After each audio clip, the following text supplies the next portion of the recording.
Right, so I think we will be able to conclude the seminar. Just still missing the possibility of visiting the exhibition with the last of the conferences, which will be delivered by Professor Ignacio Henares Cuellar, a chair of History of Arts of the University of Granada. It's a pleasure to welcome him here. Thank you very much for being here, Ignacio. Please feel at home. We think you feel at home among us. We could speak for quite a bit of time about his brilliant curriculum. He's been devoted to many different subjects. The Spanish history of arts with Romanticism, the avant-garde.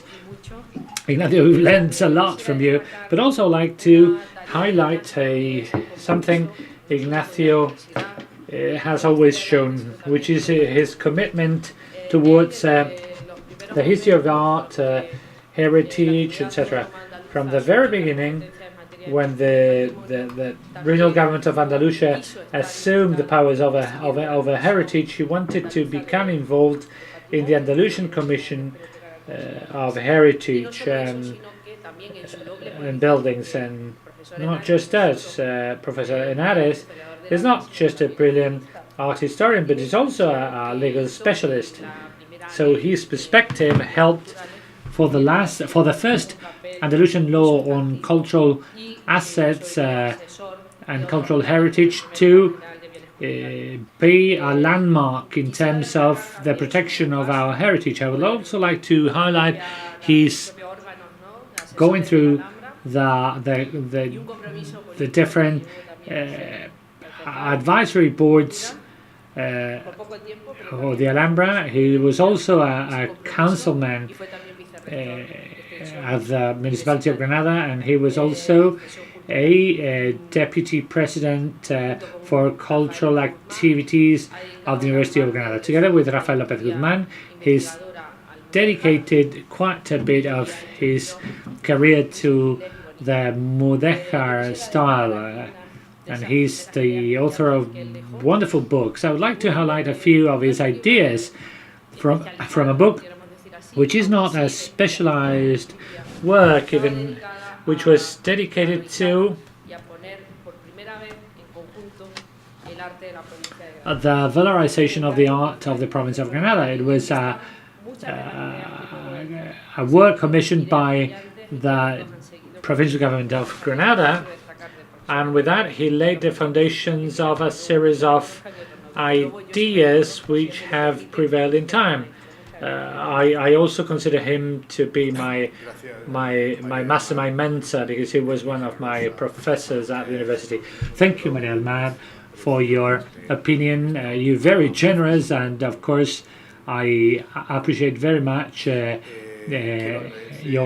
kind words. I would also like to thank the organizers of this seminar, both the Council of the Alhambra and the Andalusian Legacy Foundation and the Foundation of the Millennium, and Casa Árabe for the kind invitation to speak in this seminar. I'm sure you all have seen that I'm a kind of a Yankee in King Arthur's court in the agenda. I'm the only one who's not a specialist in medieval times, nor an archaeologist, nor someone dedicated to the Islamic culture or the Islamic world, as Maria Almar has just said. I'm a specialist in contemporary art, and I'm mostly dedicated to aesthetics, and that's why I thought of planning these my presentation as a kind of an answer to a fascinating issue, which is such as the beauty of the Alhambra. I could have subtitled it something like for a theory of Alhambraism, a theory of aesthetics. I would like to highlight the fact that every time anything is said on the Alhambra, whoever makes it, the idea of beauty is always there, an idea of universal beauty. So, confronted with that, I believe the philosophy of culture and the philosophy of history have got a lot to say in order to develop an explanation on a permanence in emotion and an incredible cultural efficiency. Of course, without ignoring the scientific evidence that the study of the territory, urban planning, structures, spaces, ornamentation, and material culture produce as a contribution for the understanding of its unique past and the extraordinary social phenomenon which is so prevailing, represented by its various cultural uses, from the Enlightenment elites to the postmodern mass liturgy, which we perceive so immediately. I would like to speak about a reality which is not an objective one. Even if it's not objective, it is an essential element in the formation of the perception, the understanding, and the appreciation of the Alhambra. It makes up an aesthetic paradigm which is inseparable from the historical and archaeological reality, which is no a mere adjectival quality which is being overimposed or overlapped. But this paradigm is for us some form of an ontology of the Alhambrism, something belonging to the Alhambra as a metaphysical essence, as an element which is essential to its existence.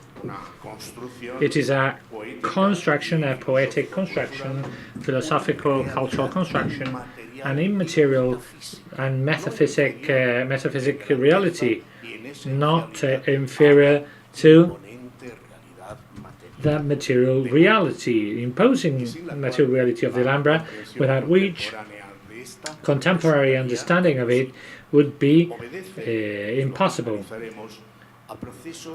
It follows cognitive and poetic processes that form a matrix in a seamless crescendo between Romanticism and the contemporary avant-garde, with an epistemological foundation in the Enlightenment, which is anchored in the deep current of knowledge of the Enlightenment. It is something which develops and takes shape in the subjectival process founding modernity, the moment that the full individual awareness appears in moral freedom and sensitivity. And it follows two facts. First, the definition of a model of aesthetic experience, which is an individual one, and second, of the feeling of ancientness without which modern valorization of heritage cannot be explained.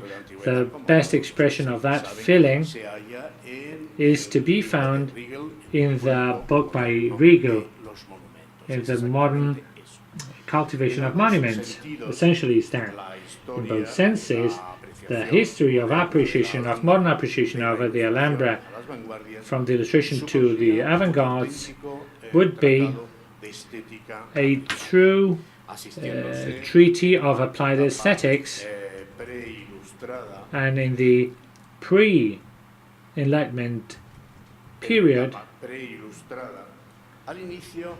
we would be witness to a start of the building of a mythical tapas, metaphysical tapas, and poetical tapas, a place which encloses a distinctive quality, a quality which is different from the material, archaeological, or merely physical reality, even if it's rooted in a historic place, but raising over the timeless reality, a temporality which becomes re-semanticized. I would say it with different words. The image of power, which is the main subject of this exhibition, is overwhelmed by the metaphorical complex dominated by the feeling of an elegy, an elegiac sentiment. The impositive aspect is replaced by the melancholic one. Original meanings and symbols cease to be fused on and acquire a new poetic function as images of feelings. This is the pre-Enlightenment elegy. This is the value of the elegy. This would be a process of re-thematization, even if my computer wouldn't accept this word. I would like to highlight that the place will never stop having that quality. I'm originally a professional of history, and I will never cease to be so, but of course no longer in an exclusive fashion. Perhaps the Alhambra, I've been working for many years in the study of aesthetics and philosophical anthropology and symbolic thinking,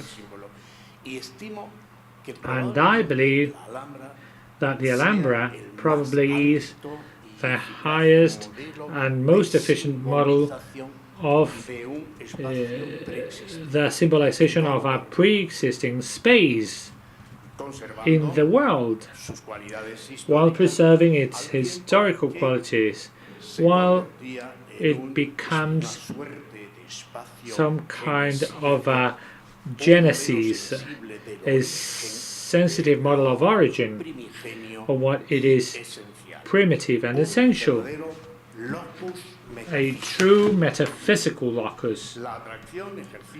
The attraction exerted should be done in a universal fashion, and it's incredible how it exerts a centripetal effect, and its nature is due to the efficient poetic construction realized by modern aesthetic thinking. The global phenomenon of our days has its origin in a cultural process with universal characteristics, started by exogenous agents, foreign travelers at the very beginning of the historical writing of traveling, and who became integrated, whose messages became integrated in the cultural set, in that rich complex made up by the universe of the Alhambra. Within these cultural experiences, we may include all genders, all discourses, from the Mirabilia, which was a gender created in the Middle Ages in order to describe the marvels of Rome. So we would say the Alhambra is very rich in mirabilia, in marvelous discourses and narratives. The awestruck travel literature of enlightened travelers going through the archaeology of the moment of enlightenment, the rich assemblage of the antiquitates of the 18th century, and then onto the fully poetic view that emanated from the Romantic Revolution with the semantic of that time itself, up to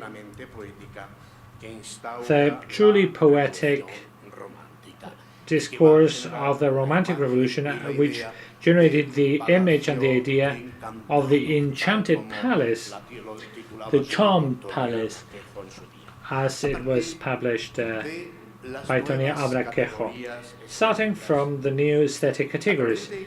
Through them, a process is fulfilled at which the power of imagination, of modern imagination, is triumphant in the Alhambra and its perception over the rest of the forms of memory. Imagination, modern imagination, will end up being reigning over memory. I'd like to call your attention over the fact that art historians never speak about imagination, nor which would be their genetic origin. We're talking about the Almidri, or the sensitivity, and the modern way of awareness and freedom. Formalism has dried out our sensitivity. This is poetic Alhambrism. Is a designation that I respect. The poetic Alhambrism, which is a much broader concept than the mere architectural historicism, which is essential to any understanding of the archaeological models on projects which are developed in the complex. The poetic, the scientific, I've got a statement there, the architectural, all interact in the modern Alhambra. This is true reality, the epistemological reality of the Alhambra.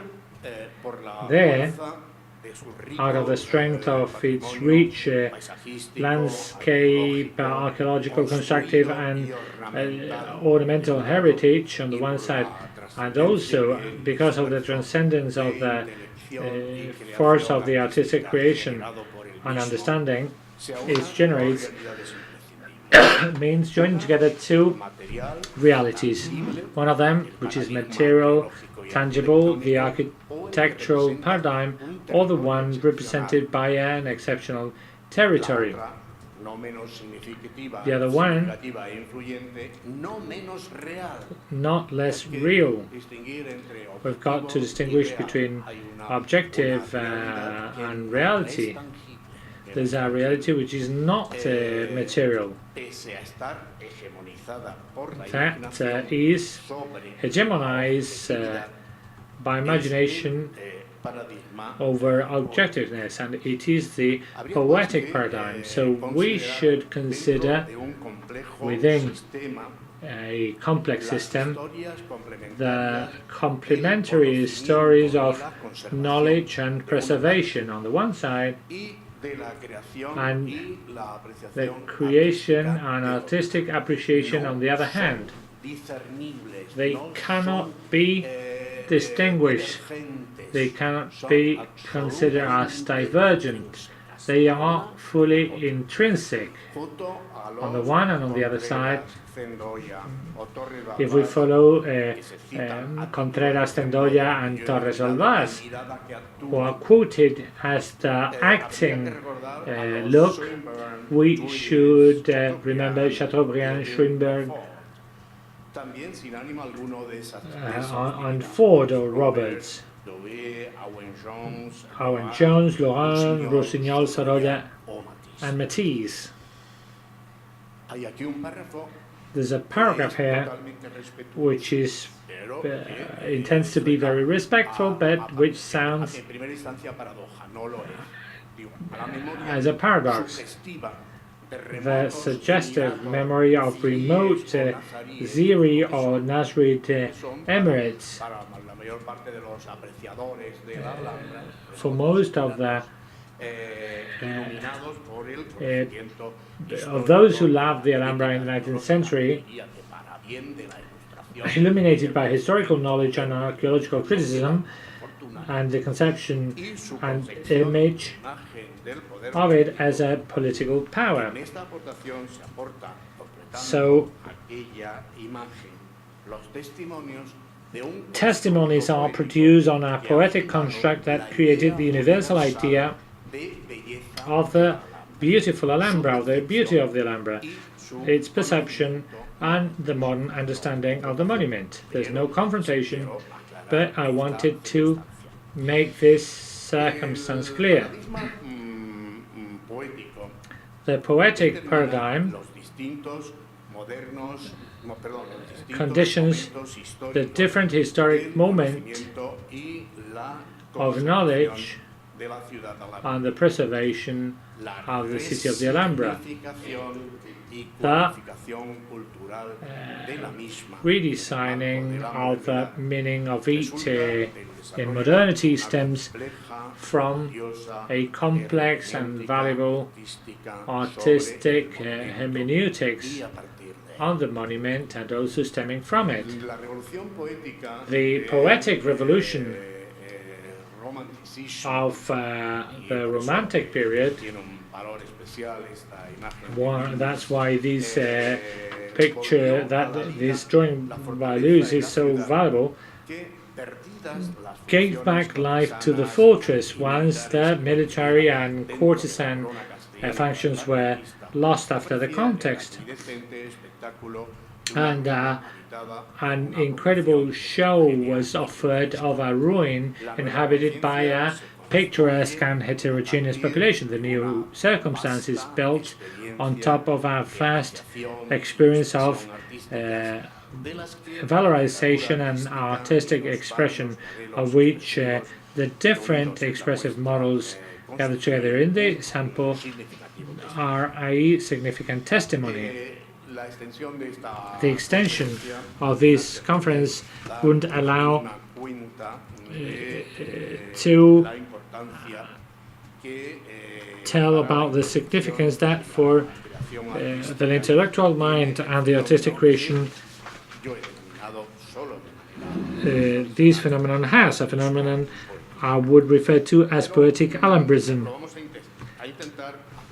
But we're going to try, despite its limits, and we're going to try and put forward some kind of a characterization of the main stages of these moments and the values, the cultural values and the aesthetic categories they represent. So we could state without exaggeration that all the forms of thinking and artistic creation and all poetic currents can be found in the formation of the modern idea of the Alhambra and indeed the modern imaginary. This is why you see this image, which is very significant and explains very clearly all the diversity of artistic expressions generated by this extraordinary, excellent complex. It represents an itinerary that begins with the enlightened concern about the philosophy of culture that produced two main facts: the modern archaeological awareness and the first thoughts about cultural heritage, and then also the triumph of the imagination and the poetic sublime in Romanticism, together with its powerful shades of anthropology, and to end with the aesthetic purification of the avant-garde and the triumph of formal asceticism with a powerful trend towards artistic abstraction. And this in the Alhambra finds an excellent model or paradigm. Knowledge and sensitivity combined with the epistemic and the poetic in order to create deep world springs in each of the great moments that are deep but vary in influence, importance and proportions. Sometimes knowledge has a greater weighting and sometimes it is pure poetry that is more important. So this should go beyond the epidermic analysis of or superficial analysis of Alhambrism. We should go beyond the surface in this analysis.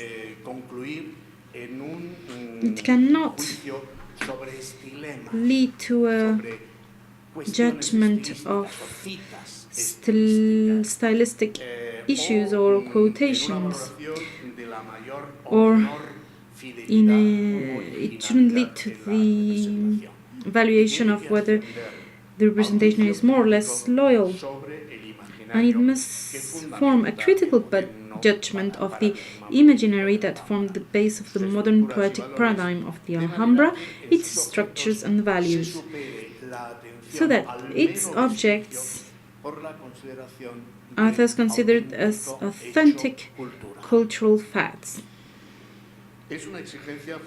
This is essential because each of the moments of artistic interpretation and appreciation determined these successive models of conservation applied.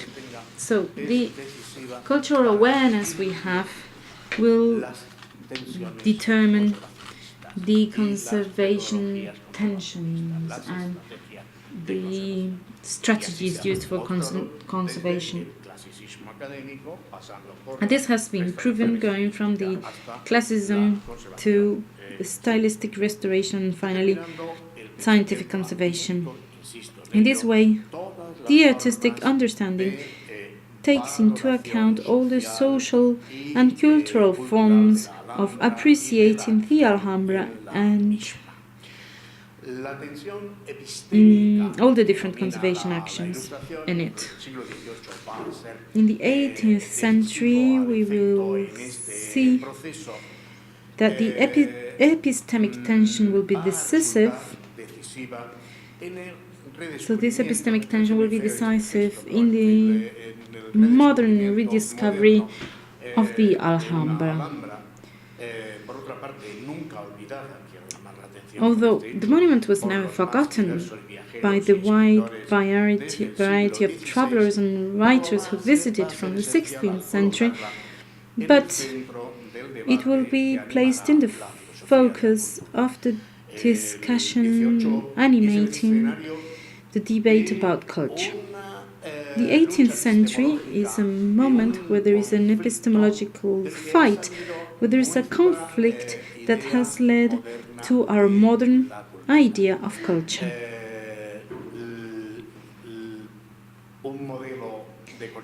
A model of knowledge enlightened by reason and under the Enlightenment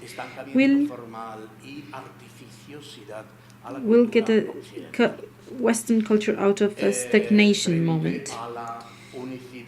Instead of the unicity of classicism, its cosmopolitanism, its courtly values and meanings, its pretense of universality and its supertemporal nature. Instead of unitarism, in brief, we will have the promotion of a cultural universe. And there the Alhambra would take the starring role that it has maintained to date. Anglo-Saxons' interest is in fact full of content, full of meanings, full of tensions. It is all about on behalf of a liberal view of culture, to reject the authoritism of the continent. And here, the argument of the Alhambra is for them fascinating and promotes a very interesting cultural discussion. Here we are talking about the Enlightenment thinking and its opposition to metaphysical view of philosophy, political reason, religion and culture. As a consequence of these positions, there was a rupture in the classical anthropological cultural conception and a spatial temporal expansion in the history of civilizations. The historical and aesthetic thinking had accompanied enlightened subjectivism and surmounted metaphysically based classicist objectivism. This takes place in the westernmost homes of the Enlightenment.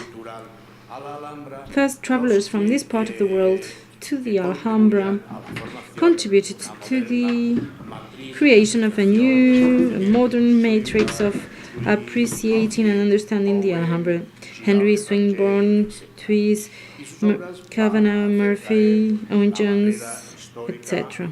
And their intervention tore down the historical, ideological and symbolic barrier that hid the medieval Islamic legacy from the eyes of society and aesthetic and historical thinking in southern Spain. At the same time, an important critical reflection was taking place among enlightened Spaniards that culminated in the Romantic and liberal generations. The appreciation of the Alhambra among foreign erudites, foreign scholars, redefined a new political advance within the mercantilist monarchy, looking for the acknowledgement and capitalization of the nation's cultural property, and several experiences and architectural projects would come out of this. They were not completed, and they would have helped save the monument from its moment of crisis after the departure of the Tendilla family. But the Alhambra, in this case, the situation ended up in the occupation by the Napoleon's troops. In the 18th, there is a great effort in terms of interpretation and criticism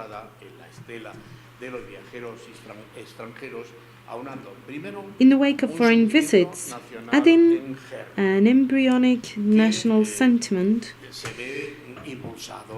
fueled by some of the errors inherent in the foreign view. So, enlightened Spaniards feel insulted by those errors, and also this was fueled by the feeling of negligence on their own part. Also, it is a consequence of this passion for culture on the part of the enlightened Spaniards. One example of this early historicism would be that of Ortiz y Sanz, who published a book in 1787 where he said, "There is no other building from antiquity except the arabesques." Here he's referring to the 18th in reality, that can be so endlessly enjoyed. The more it is abused by the years and persecutions, the more venerable and estimable it becomes. Opulence, religion, custom, rights, power, the taste of its creators, and the expertise of its architects are all engraved upon it. This is from the book Architectural Antiquarian Travel Through Spain, published in 1787 by Ortiz and Son. I always think of one of the greatest politologists, Norberto Bobbio. Norberto Bobbio said that in the end, what is left from politics is always architecture. So, reasons, Enlightenment reasons, that played a significant role in the conception of an important public cultural program put into place by the Royal Academy of Fine Arts of San Fernando with royal support, which carried out a study of the Arab monuments in Granada and Córdoba, led by the innovative architects like Hermosilla, Villanueva and Arnal. Jovellanos carried out a report evaluating the political and cultural rationale and the contemporary appreciation of medieval Islamic art and the Alhambra. And this reflects a thought that is somewhere between academic classicism and romantic historicism. Jovellanos discovered the principles and values of utility, solidity, and beauty, as he said, structure, harmony, aesthetic efficiency, and ornamental originality, an extension of Vitruvianism, and a confirmed recognition of a cultural pluriverse versus classicist unicity. So in this cultural pluriverse that could have its center in the Alhambra, Jovellanos, and I quote, said, "In this analysis, the parallel between Arab proportions and those of the Greeks and Romans cannot be overlooked. Insofar as they agree and differ, nothing else illustrates this point so well."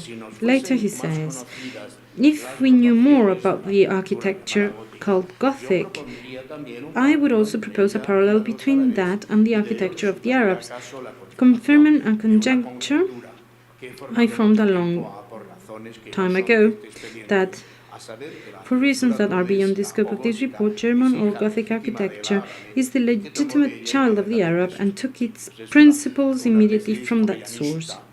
This is the hypothesis by Jovellanos, very with a lot of imagination and with few architectural reasons. He said Gothic architecture was sea architecture brought by fighters from the East. His attention was especially drawn by the ornamental richness, the drawing taste, material, and glazing of the celebrated arabesque tiles, so widely admired by the curious, and the coffered ceilings, the wood used on them, and the way it is interwoven and joined with such firmness and loveliness, as well as the way they are quilted, are worked. The main episode in the modern construction of the perception of the Alhambra was the Romantic Revolution. It is at this point that we see the consolidation, a growing consolidation of the pilgrimage to the city as an artistic necessity, a true initiation process.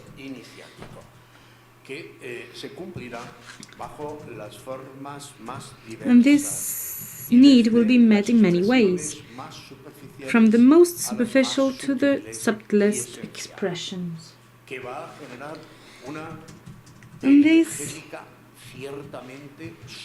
resulted in periegetic superabundance, one of the most extensive collections of travel literature of all times and sacred places, and also a rich figurative imaginary. Both were responsible for the emergence of a highly unique cultural and aesthetic discourse represented by Alhambrism. Indeed, the Alhambra paradigm made an influential contribution to the general debate about Romanticism and modern historicist culture in the search for a modern style in architecture, a national modern style in architecture. The term Alhambrist can be seen from an Orientalist model or a collection of labels, all available for different contexts and projects, always meaning luxury or sensuality, adapted to an imaginary whim constructed from a vague poetic idea of the seraglio, and all the way to unquestionable views about aesthetic modernity that used the Alhambra to set a course for the industrial arts and design in the 19th century to true matrices of abstract art. It is totally impossible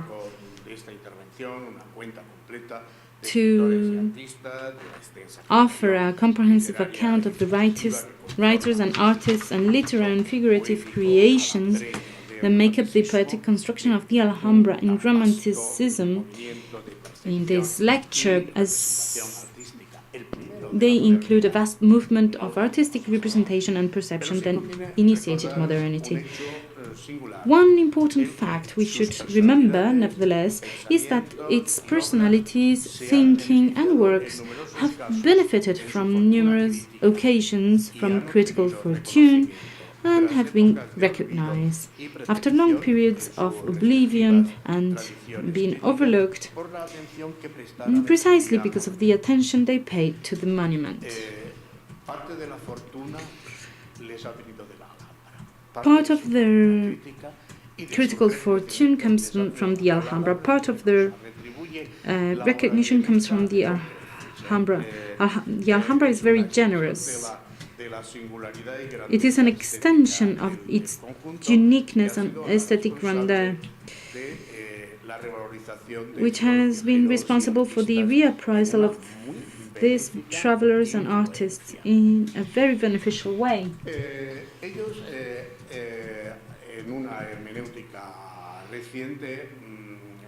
In the light of a recent hermeneutic tension, they have been recognized as contributors of poetic and critical value. They were the vehicles of the principles and of the categories of modern subjective aesthetics in the romantic formulation and conception. Chateaubriand, for example, I really support him, and I have studied history through Chateaubriand. And Romanticism is something I have already and also studied through Chateaubriand. I couldn't have done it otherwise. The problems with the philosophy and knowledge of culture that focused on enlightened creation and reflection that I have very briefly mentioned were replaced by elegiac sentiment and poetry in the works of Chateaubriand. He traveled to Granada after a pilgrimage to the Holy Land, and he published in 1827 in Paris The Adventures of the Last Abencerrage, ridiculous or historically ridiculous work, but with a great influence in terms of poetry and literature and aesthetics. In this book, in the style of Genius of Christianity from 1802, we saw a model for conservative romanticism and a reinterpretation of the aristocrat who was exiled after the French Revolution, and of English thought with its awareness of political disillusionment and the security of the superiority of the religious and poetic over the political issues. This is a feeling that is in fact one of the core elements of modernity. The concept of history is going to be marked by the elegiac load. The Adventures of the Last Adventure focuses on the memory of exiles and the respect that conquerors feel towards them. In the beauty of the lovely abandoned palaces of the Alhambra, he found the artistic tracks of a people clothed in dignity and nobility. The free expression of feeling and the nostalgic evocation of the past created the definitive final romantic image of this sublime Alhambra. Granada, he didn't even discover where it was. There is no observation or faithfulness to detail in the description. So, Emilio García Gómez indicated that Granada dissolves like a halo around its characters in his book, or rather emulsifies, in order to use the term coined by Dors. Among the emulsified elements are the cypress, the fountain, the nightingale, the moon.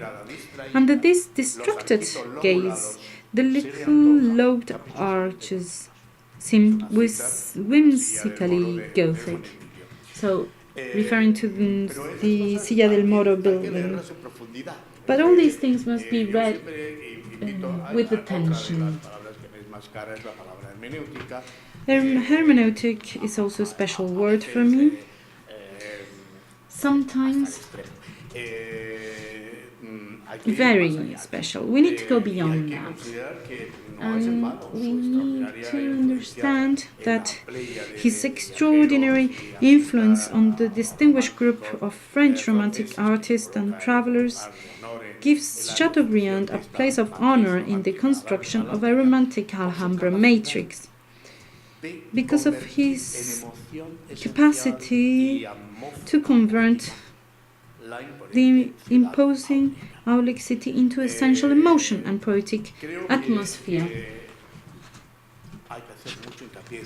I think we need to insist on the structures of imagination, the powers of imagination.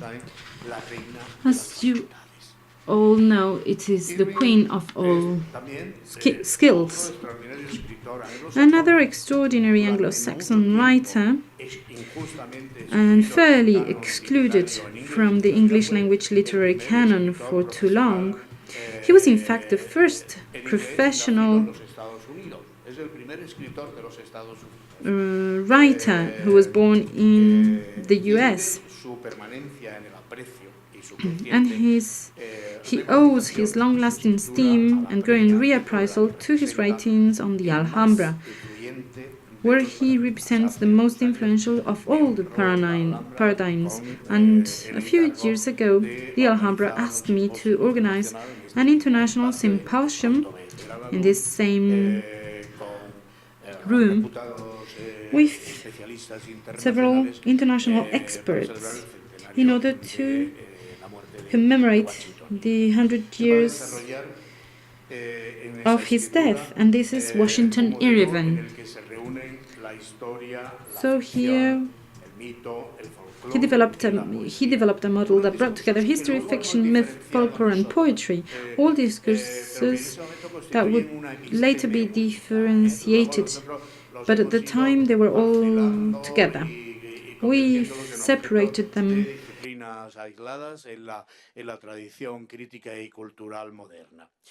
into elements of interest for different fields. This rich intellectual combination resulted in some perplexity about Evans' discourse, because we try to distinguish functions and categories that are in fact epistemological and poetic, but which are interwoven. Even presents a substantial aesthetic experience in which history, anthropology, myth and folklore are considered essentially poetic materials in the broadest sense. This is the substance of imagination. It's all about imagination. Evans' discourse is essentially artistic and therefore definitively romantic.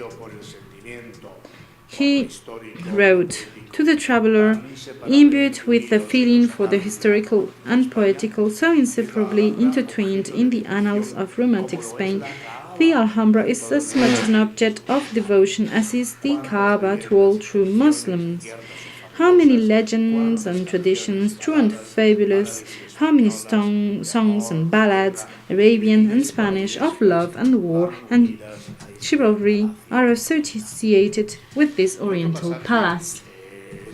In another passage, this diplomat and writer describes the poetic mechanisms governing his thinking and creation. Fiction as memory, history as fiction, and at all times the primacy of the imagination. And we must not forget that imagination is a form without limit of subjectivity, and this, of course, is a problem with regards to the freedom of the moral principles. This occurs when he writes about the Court of the Lions. I quote, "The peculiar charm of this dreamy old palace, in its power of calling up vague reveries and picturing of the past, and thus clothing naked realities with the illusions of the memory and the imagination. As I delighted to walk in these vain shadows, I am prone to seek those parts of the Alhambra which are most favourable to this phantasmagoria of the mind, and none are more so than the courtyard of the Lions and its surrounding halls. Here the hand of time." Finally, one of the most unique formulations in Tales of the Alhambra refers to the recognition of a popular aesthetic of great artistic and anthropological importance. It is a notion which is heir to the enlightened concept of the genius of nations and a predecessor to the romantic idea of a national soul, which was formulated by Heinrich Heine and which was transmitted to the Spanish culture by poets like Gustavo Adolfo Bécquer. It contains the purest form of poetry. The great Spanish writer Fernán Caballero, with whom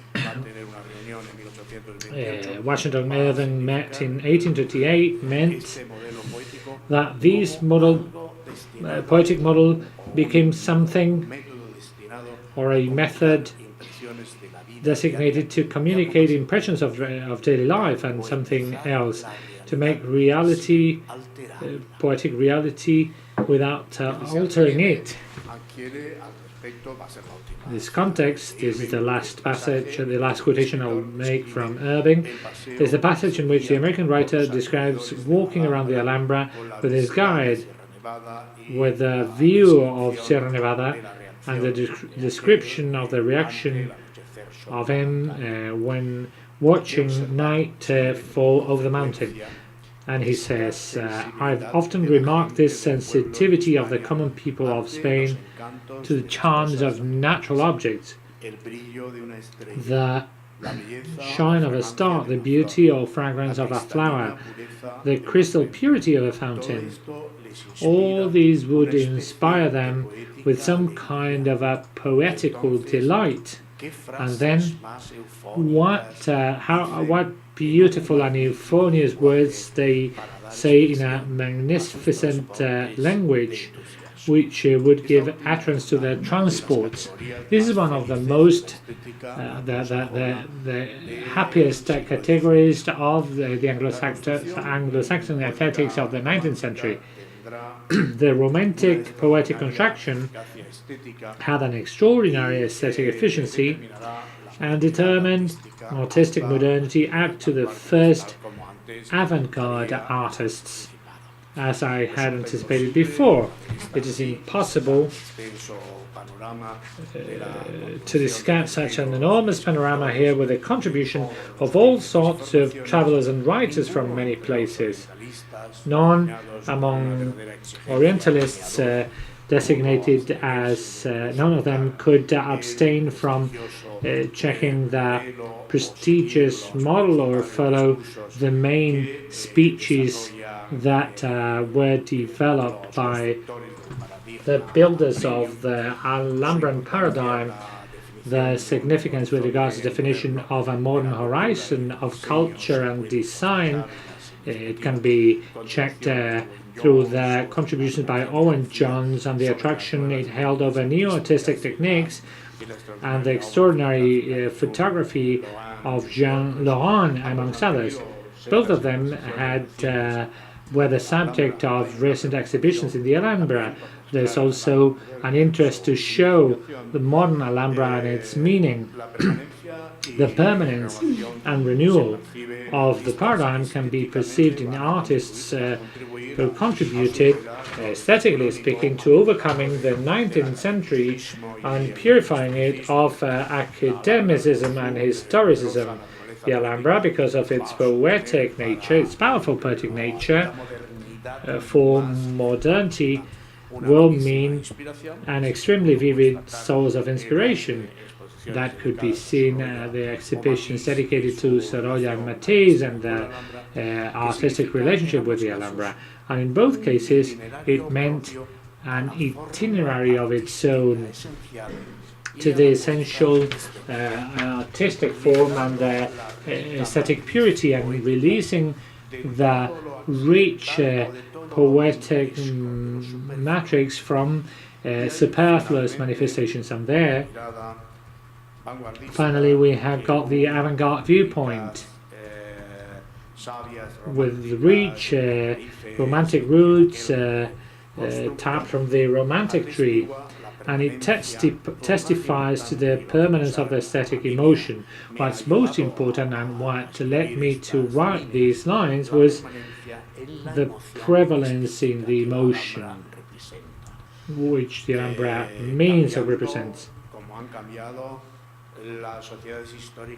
As historic societies and historic tastes changed, but not the extraordinary attraction and meaning of the Alhambra in the most recent stages and modernity. I would like to conclude by saying that the power which took the Alhambra as its seat now is that of beauty. Beauty as an aesthetic universal category, in capital letters, an ideal model of reality, a perfect heterotopy. Beside the historic locus, we have the ontological and aesthetic locus, and heterotopy, which beside the true reality manifested by archaeology and the territory, makes of the aesthetic nature of the whole of the archaeological palace something which transcends, which is only apparent. It is not just a question of highlighting a simple addition of historic successive interpretations of the monument, but rather a intra-artistic reality which cannot be separated from itself, whose aesthetic efficacy is constantly present throughout modernity. It is the substantial nature of the modern Alhambra, which has been affirmed along with the historic Alhambra in these artistic landmarks I have outlined here, just on its surface. Thank you.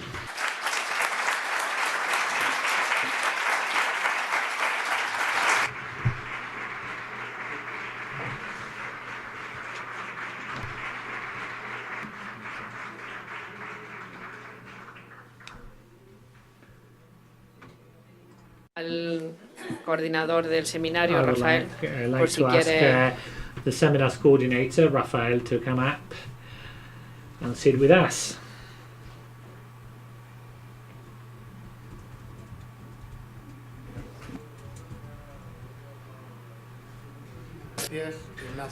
Thank you, Ignacio, for letting us enjoy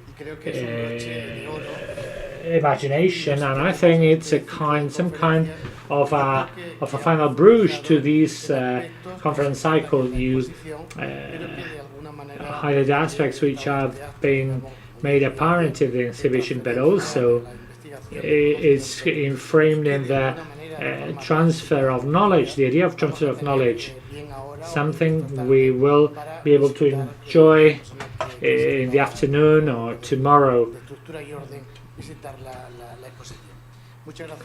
Thank you very much to everyone for having believed in this project and for being with us, and I hope we can